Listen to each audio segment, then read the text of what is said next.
I was saying it's something we need to promote more because all the time we monitor social media, Jason and I do, and you get probably weekly, why don't you stock more fish in X lake or this lake? Why don't you stock more of these in this particular lake? Well, that document you're talking about is so up to date, like it's within a month probably, or maybe even the same month that we're in. I can go to that and I can show people, hey, we are stocking fish. It may not be the exact number or species that you want, but we are stocking fish in here. So that's a great asset that we need to make. Yeah, there is a schedule. There is a calendar. Yeah, it is. And what a lot of people don't realize is, these stocking numbers, they're not arbitrary, right? There's a whole process that the fisheries division goes through to decide, first off, how many fish we can stock in a particular reservoir. A lot of what goes into that is how much fishing pressure there is, how fertile is the lake.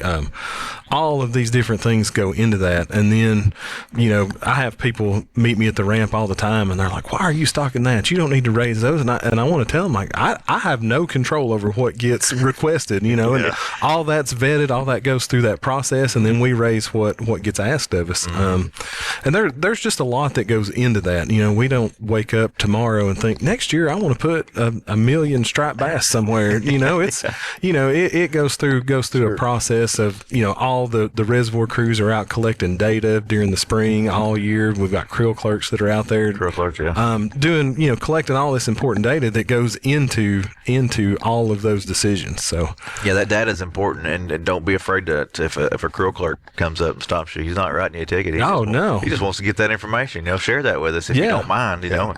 It's good stuff to help us move forward.